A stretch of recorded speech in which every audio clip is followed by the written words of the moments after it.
Tonight, on Full on Self Motivation, I want to ask every woman watching this one uncomfortable question.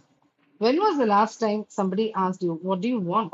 Not what your children need, not what your husband wants, not what your family expects, you. And if you had to think about the answer, that's exactly the problem.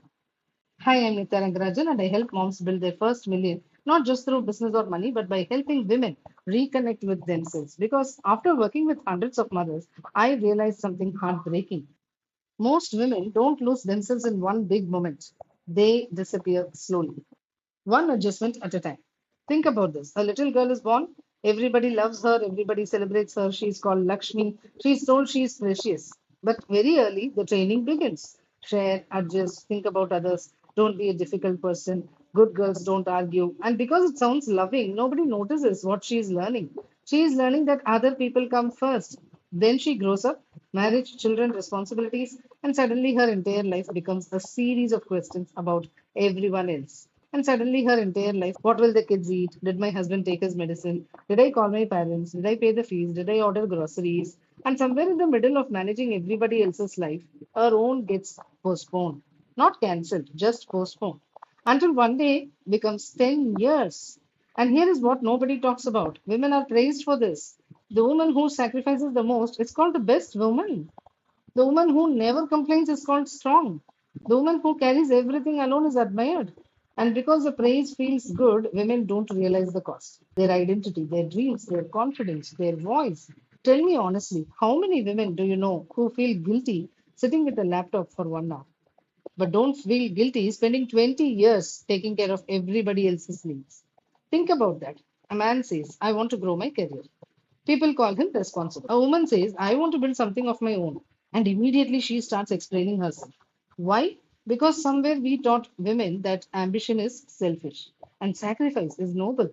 But I want to challenge that idea tonight. Because loving your family is beautiful, motherhood is wonderful, marriage is beautiful, but not when it costs you yourself. Not when the woman disappears completely.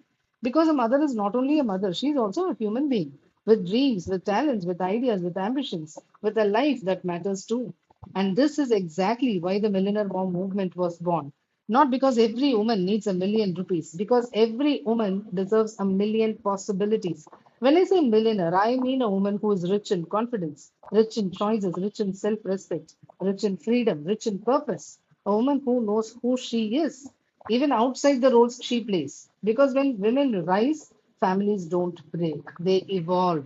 Children learn confidence, daughters learn freedom, sons learn respect, and for the first time, an entire generation grows up seeing women as complete human beings, not permanent caretakers. And maybe that's the real revolution.